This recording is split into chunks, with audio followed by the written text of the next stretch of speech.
So today we continue with Matthew chapter 23. And this chapter you find Jesus, bringing out lightning and thunder on the scribes and Pharisees. So this is what Jesus said. Jesus said to the crowds and to his disciples, the scribes and the Pharisees sit on Moses' seat. So practice and observe whatever they tell you, but not what they do. For they preach, but do not practice. They bind heavy burdens, hard to bear, and lay them on men's shoulders, but they themselves will not move them with their finger. Now, these Pharisees and scribes, you look at them, originally the law was given to Moses, the Decalogue, the Ten Commandments. From Moses it came to Aaron, and from Aaron it came to the elders, and from the elders it came to the prophets, and finally it came down to the scribes and Pharisees. It has been handed down from one generation to another.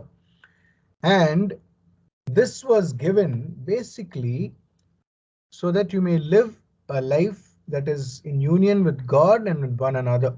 Because if you look at the Ten Commandments, Jesus summarizes it and he says, you have to love God with all your heart, mind, soul, and strength, and your neighbor as yourself. Now, this is a timeless truth, and Jesus says, this is what they have communicated to you, and therefore you will do well to practice them. Okay, so do whatever they tell you. That is about practicing the Decalogue, but not what they do. I think this is one of the worst things you can tell a teacher or a preacher. No? You're preaching so well, you're teaching so well, all that is fantastic. I appreciate and admire you. But then looking at your life, I know it's not something that I can emulate. That's a terrible remark, isn't it?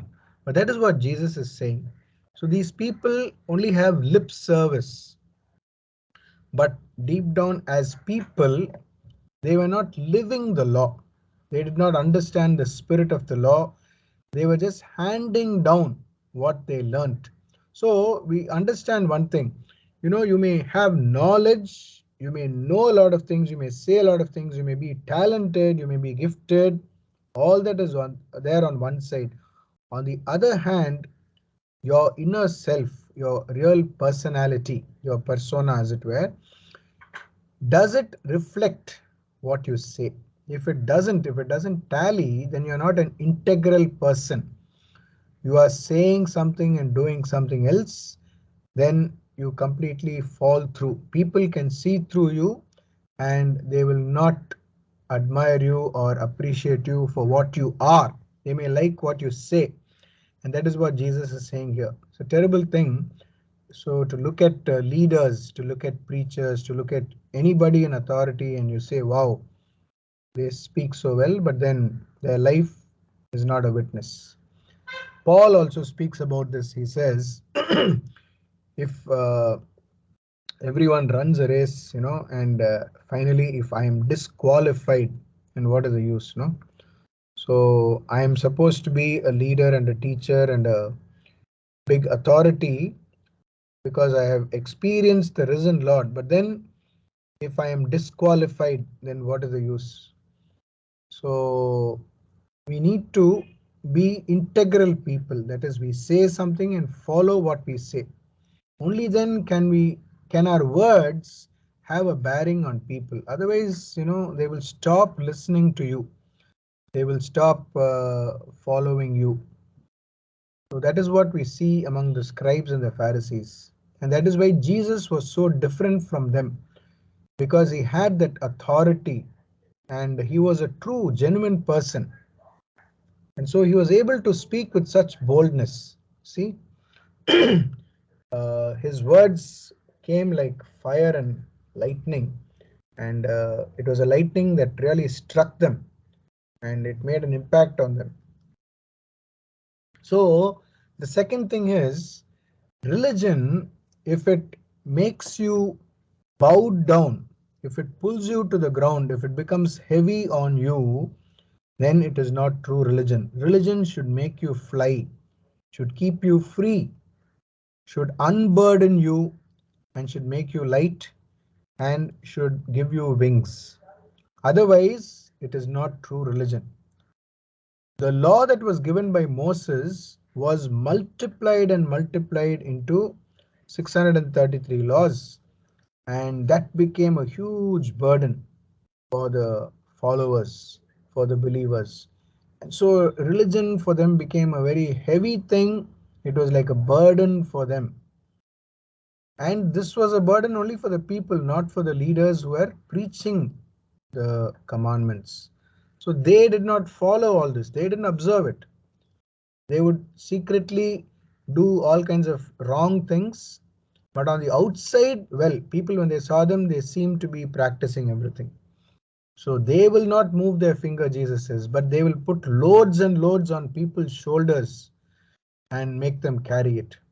See how beautifully Jesus is able to understand people, and he's able to hit out at them. There is no malice in his words, but he's saying this because he's speaking the truth, and he wants them to realize. It is like love's last appeal, where he says, you see, this is what you're doing. And I feel so bad about it. I feel so sad that as leaders, as people who are supposed to be examples, are behaving like this. So Jesus hits out at them very strongly. They do all their deeds to be seen by men, for they make their phylacteries broad and their fringes long. Okay, what are these phylacteries? Basically, if you see the book of Deuteronomy, you will read how they have these leather boxes tied to their forehead and to their wrists.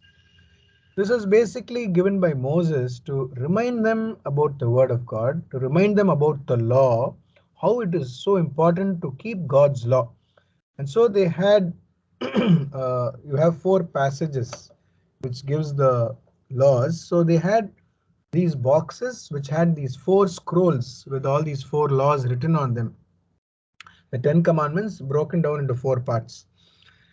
That was on their wrists, and on the forehead this box itself had 4 compartments, and each scroll was put into one compartment.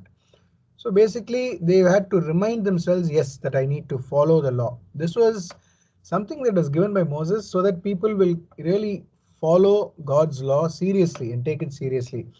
But the spirit behind it was that you always keep yourself aware of this truth, that I need to live a good life. That is the truth. Now if that spirit is lost and you're just wearing all this, then you seem to show to the world that you're very God fearing, that you're really keeping God's law. But deep down you can do all kinds of malice and have all kinds of dirty things being done in the background which people may not see. So they make their phylacteries broad and their fringes. Again, these fringes in your garment, the outer garment, at the 4 corners, there were 4 fringes to remind you again about the laws. Then later on, this became part of the inner garment, and then it also became part of their prayer dress.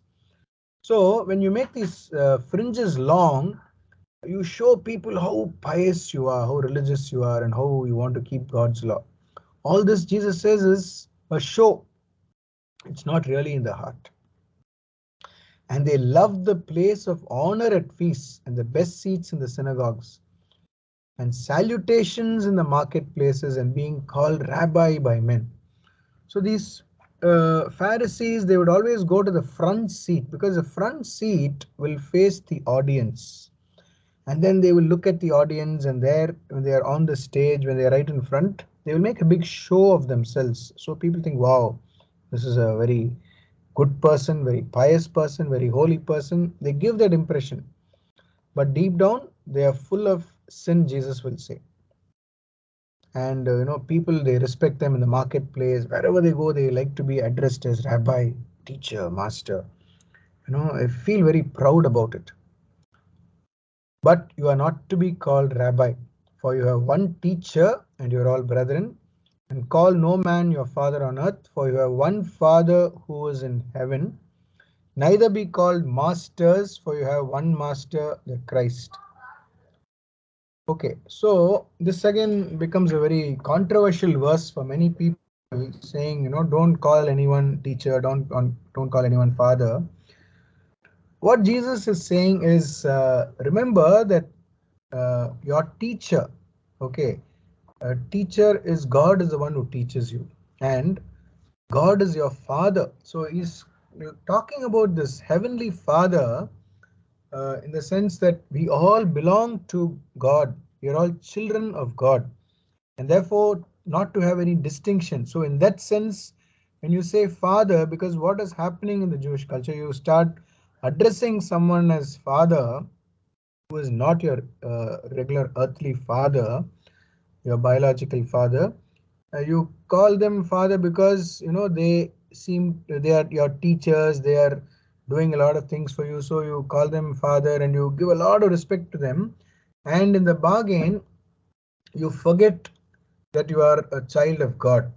So, there was all this happening, and Jesus wants to make things very clear. He says, God is your father, and all of you are brothers and sisters.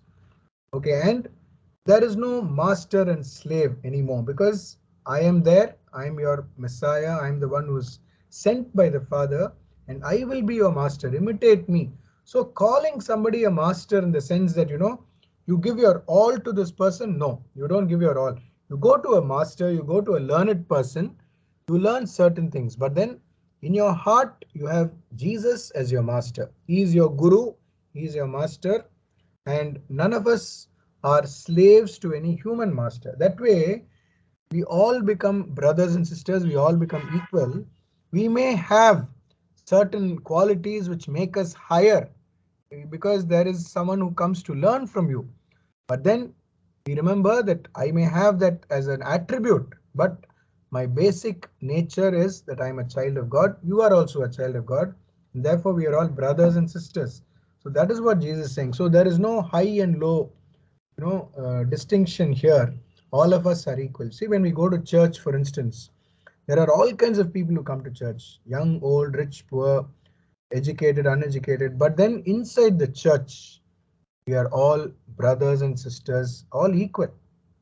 Nobody is king and queen, and nobody is, a servant. We are all equal.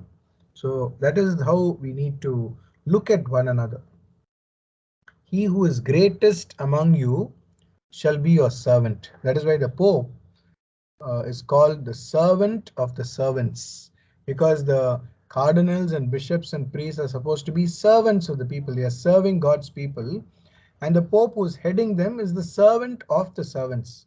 So he who is greatest among you shall be your servant. So that is what Jesus came to show by his life, that he was someone who came not to be served but to serve. And so he says, you also should be servants of one another, not be lords and masters, commanding people, but be a servant. Whoever exalts himself will be humbled, and whoever humbles himself will be exalted. Another very old saying that Jesus uses. We've seen this already in Greek stories. This is already used by people like Aesop.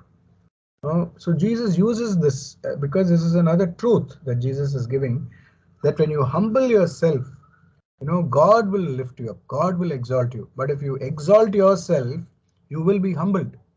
So that is the nature of life. That is how it is. And so you understand this truth, that when you bring yourself down, when you keep yourself low and remember that you are a mortal, that you are a child of God, automatically God will exalt you. But if you think too much of yourself, you will have a big fall. Verse 13. But woe to you, scribes and Pharisees, hypocrites. Okay.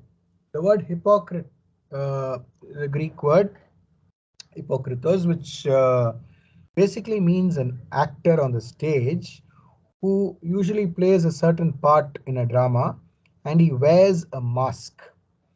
So he's wearing a mask which doesn't reveal his identity. So behind the mask, he is a totally different person. In the mask, he is what you see. So Jesus is addressing them as hypocrites, as people wearing masks, because you do not see their true nature. What you see is what they are wearing on the outside. And he says, you shut the kingdom of heaven against men, for you neither enter yourselves nor allow those who would enter to go in. Because these Pharisees, they made a fence around the law. They kind of fenced the law and made it such a difficult thing that they too don't follow it. And those who really want to be close to God also cannot, because this whole thing seems to be a burden on people. And when they break one of these bylaws, they feel, oh, we have gone wrong, and they feel sad, and there is a lot of depression, there's a lot of sadness, and they kind of hurt themselves. Why? Because they have gone against the law. So this whole thing of the Pharisees breaking down the laws into bylaws has prevented these people, simple people, from entering God's kingdom. And so they feel they are outside knocking on heaven's door, but with no entry ticket, because they have fallen short of God's law. So that is why Jesus comes heavily on them. You made burdens and you blocked everything. You've built a wall, built a fence, so that neither you nor the people can enter. Woe to you, scribes and Pharisees, hypocrites, for you traverse sea and land to make a single proselyte. And when he becomes a proselyte, you make him twice as much a child of hell as yourselves. Okay. Now, you must remember that the Jews, the Jewish race, one of the most hated races by all their neighbors and by the others as well. Why? Because uh, people did not like them for what they were, because they dissociated themselves from others. They would not eat pork, and they had their own customs. And so people generally had a dislike for the Jews. Okay, but that was on one side. On the other hand, many people were attracted to Judaism because of monotheism. They had one God, and they had a wonderful scripture, and all their religious practices were very appealing to the people outside, the non-Jews. So many Gentiles were kind of attracted to Judaism and following it at a distance. Okay, from a distance. For instance, there were many people who would even come to the temple and just pray and go. And there were many people who were actually trying to follow Judaism from a distance without really becoming Jews. Who are these proselyte? A proselyte is one who comes close. That's the meaning of the word proselyte, one who approaches or draws near. So these are the people who have kind of accepted Judaism out openly, and they say, yes, I have now decided to follow this religion, and they become Jews. Okay, they become proselytes. So these are the people who have expressed their faith openly, whereas there are many people who do not become Jews, but deep down in their hearts they are following God's law. That is a nice thing. But these so-called proselytes, Jesus says, many of them, from what Jesus saw, after they became Jews, they became worse than what they were before. Like today, we see many Hindus when they become Christians. As Hindus, they are very staunch, and they live a very pious life as Hindus. But after they become Christians, somehow they feel, oh, life is so free and easy, and there is no burden on them. That's a nice thing on one side. On the other hand, they go to the other extreme, and they start partying and drinking and getting into all kinds of immoral activities, which they would never do as Hindus, because they had some kind of fear of God which prevented them from doing this. But now they feel they are free, and many people go to the other extreme. So there were people like that among the proselytes also, which Jesus sees, and he says, you are making them twice as much a child of hell as yourselves. So they would have been good outside in their own religion, but now that they've become Jews, now they've gone to the other extreme, and they're not living good lives. So converting and coming here has not made you a better person, because conversion is a matter of the heart. And in your heart, when you really experience God and you wanted to become a true believer, then your whole life will change. But there are those who change for the sake of religion, for convenience and so on, and finally they kind of become more sinful, as it were, than what they were before, which is very unfortunate. So that is what Jesus is saying here. And then, woe to you, blind guides. So blind guides, you see, they are misguiding people. They are blind and they are also misguiding others. If anyone swears by the temple, it is nothing. If anyone swears by the gold of the temple, he is bound by his oath. So now this swearing, what is the meaning of this oath? Taking an oath was something very serious, which involved God. So God was part of this oath. And so the Jews were very cunning. The cunning Jews, what they did was they tried to make a loophole in this. And so instead of having God there, what happens is they bring in another element. You see, you blind fools, for which is greater, the gold or the temple that has made the gold sacred? So if someone swears by the gold, he is bound. If he swears by the temple, he is not bound. So Jesus again says, if anyone swears by the altar, it is nothing. If anyone swears by the gift that is on the altar, then he is bound by his oath. Blind men, for which is greater, the gift or the altar that makes the gift sacred? So he who swears by the altar, swears by it and everything on it. He who swears by the temple, swears by it and by him who dwells in it.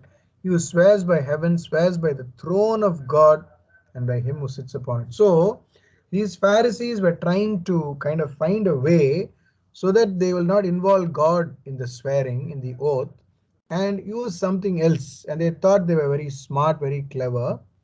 And they said, the gold of the temple, if you swear, then it is serious. But swearing by the temple is nothing. So they made people swear by the gold so that you can come out of the oath. Because if I swear by the temple, I cannot come out of it. You see? So I'm involving God.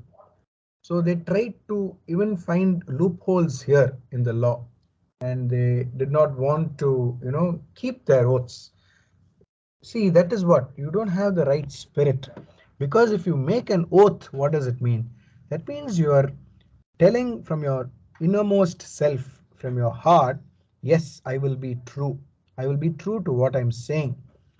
So if your heart is not pure, if your heart is not straight and true, you will try to find a loophole wherein you don't swear honestly. You swear by something else and make it crooked so that you get a chance to come out of it. I'm reminded of marriages. A wedding is something where you think of getting married to the other person no matter what. That is why we say, until death do us part. So it's a commitment for life. But when you go for a marriage, when people are thinking about divorce, how can they enter into marriage? Right before you get married, people are already thinking, what is the procedure for a divorce? What is the procedure? How do I get out of it in case there is a problem? When you enter into a covenant like this, that means your heart is not on the person you are marrying. You see? So that means you are not yet ready to commit yourself. So whenever you make an oath, either don't make an oath at all if you're not serious, or if you're really serious, make an oath and stand by it. That is what Jesus is saying. Verse 23, woe to you, scribes and Pharisees, hypocrites, for you tithe mint and dill and cumin, and have neglected the weightier matters of the law, justice and mercy and faith. These you ought to have done without neglecting the others. Okay. So this business of tithe has always been there from the beginning. So you give a part of your produce to God, and over time it became 1/10.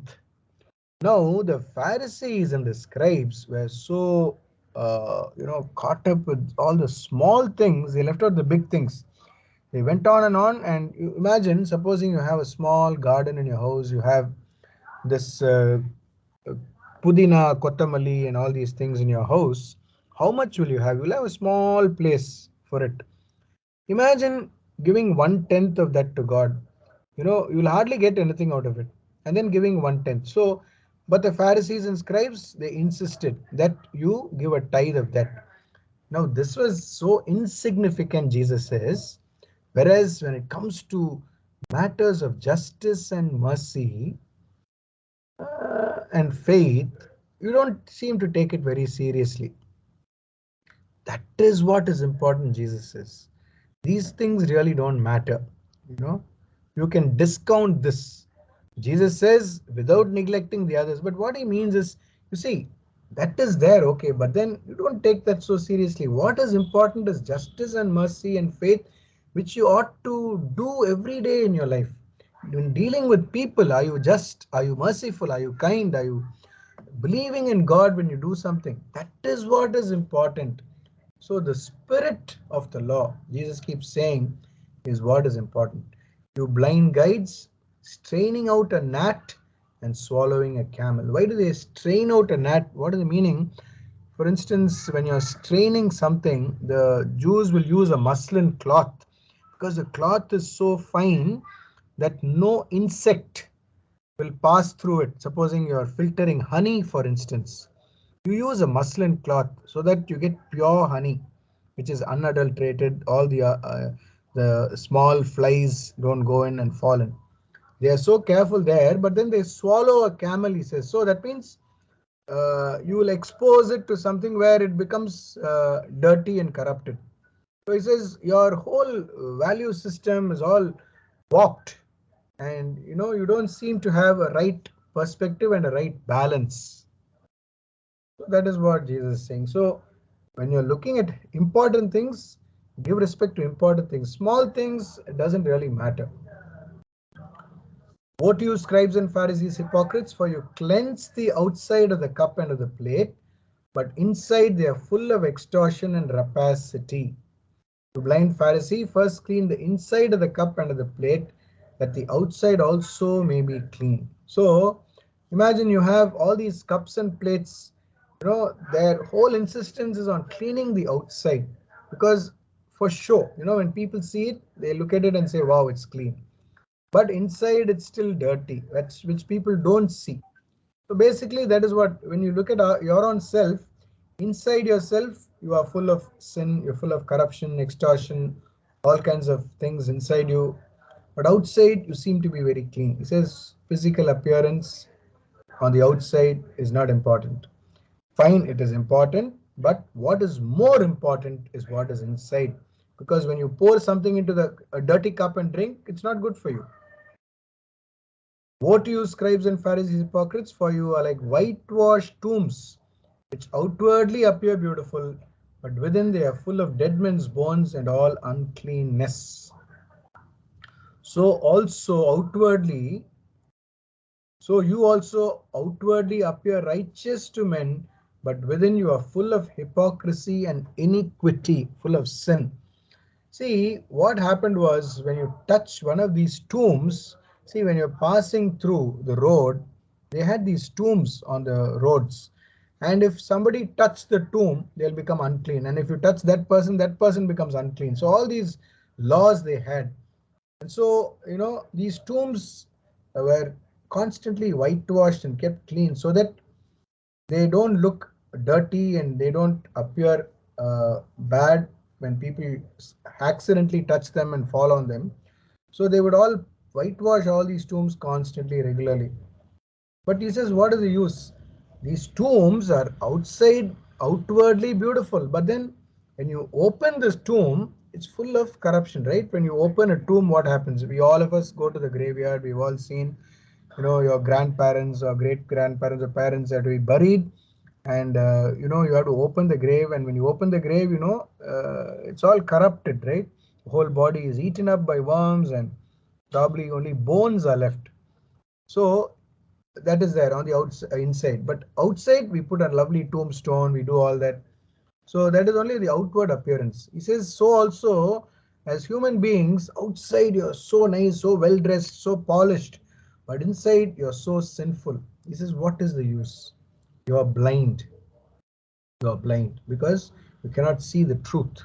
But the truth is you have to be clean inside. Automatically the outside will also be clean. So you appear righteous to men, but within you are full of hypocrisy and iniquity. I mean, I want to ask myself this question every day, every moment of my life, because what matters is how I am inside. If there is some sin within me, that is why David would pray, Lord, the my inner self, this, my secret sins. Nothing is hidden before you, Lord. No, nothing is hidden before you because in your sight, everything is visible. So what is the use of me putting on a show, to the outside world that I go to church every day, that I pray the rosary, that I do all this, but inside my life is still in a mess. Inside, I still do a lot of wrong things.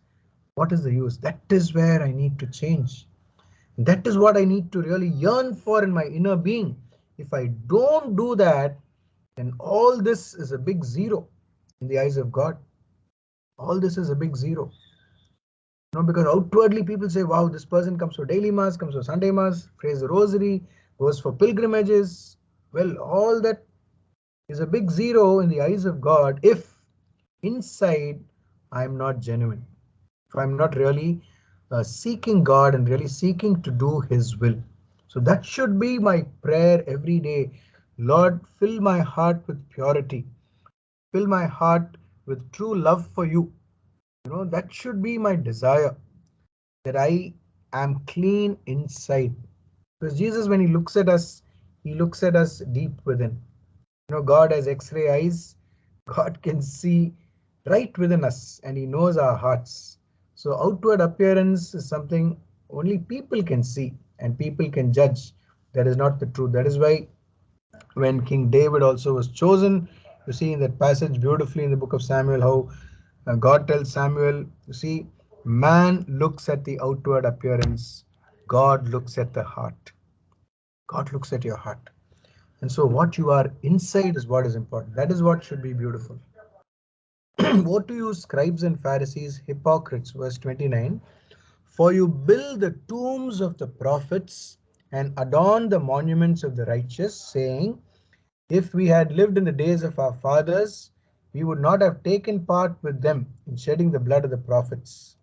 Thus you witness against yourselves that you are sons of those who murdered the prophets. Fill up then the measure of your fathers. See how strongly Jesus comes on them. See, He says, you have killed all the prophets. Who? Not you, your forefathers.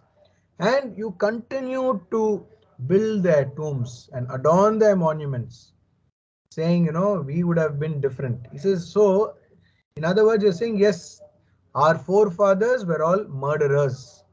And so you are also murderers because that is what you're going to continue to do. And Jesus is able to predict this and He says, you're going to kill me, you're going to kill my disciples. So you are continuing the work of your fathers. He continues, you serpents, you brood of vipers, how are you to escape being sentenced to hell? Therefore I send you prophets and wise men and scribes, some of whom you will kill and crucify, and some you will scourge in your synagogues and persecute from town to town, that upon you may come all the righteous blood shed on earth, from the blood of innocent Abel to the blood of Zechariah, the son of Barachiah, whom you murdered between the sanctuary and the altar. Why is Jesus saying Abel and Zechariah? Okay, you must understand this. We all know Abel in the book of Genesis. He's the first person who was murdered by his brother Cain. So that is the first murder. The last murder, you see, the Jewish Bible, the Jewish Torah, in their order of books, the last book for them is the second book of Chronicles. Now, in the second book of Chronicles, there is this mention where Zechariah boldly preaches against all the leaders of Israel, and the king, the king there, Jehoshaphat, I think it's Jehoshaphat. He kind of motivates the people and brings about an uprising where he plots against this prophet and he gets killed. He is stoned to death, Zechariah. So he's not the son of Barakiah. This is wrongly mentioned by the author, by Matthew. It's another name. Okay, so anyway, if you read the second book of Chronicles, we have this story, even a very small in a nutshell. So Zechariah is the last prophet to be murdered according to the Jewish books. The last book is Second Chronicles. And so right from Abel, right from beginning to end, Jesus says, you have murdered innocent blood and you will continue to do this. Truly I say to you, all this will come upon this generation. Jesus is able to see in his lifetime. He says, now, very soon, he says, all this will come upon you. And his words are very true, because after Jesus' death and resurrection, after some years, about 40 years later, slowly Jerusalem began to see one of the greatest destructions that could have ever happened. The temple was destroyed, the people were killed, people were completely destroyed. And then again, Second World War, we all know how 6 million Jews were completely destroyed through Holocaust and through other ways, how the Jews suffered in the hands of their ones who held them captive. So Jesus says all this will come upon this generation. So much of violence and bloodshed you have created in this world, and as a natural outcome, you will also be punished. And Jesus is not saying this with anger. Yes, there is a righteous anger in him, but there is a deep sadness in his heart. You who are God's chosen people have gone against him and have not really followed him in your hearts. And as a natural consequence, you're all going to suffer. That is what Jesus is saying. He's not happy that they are suffering. No, no, no. Jesus has deep pain in his heart because he is also a fellow Jew. But then he knows the truth. And so that makes him feel very sad for them. On the one hand, he's angry. Yes, there's a righteous anger in him that, they're being so wicked. And on the other hand, there is pain in his heart. That is why he continues, oh Jerusalem, Jerusalem, killing the prophets and stoning those who are sent to you. How often would I have gathered your children together as a hen gathers a brood under her wings? Behold, your house is forsaken and desolate. For I tell you, you will not see me again until you say, blessed is he who comes in the name of the Lord. So we see all this happening, and how the temple will be destroyed, and all the people also, many of them will be forsaken, many of them will lose their lives and their families. Why? Because they have not recognized Jesus when he came. Okay, we'll continue next week.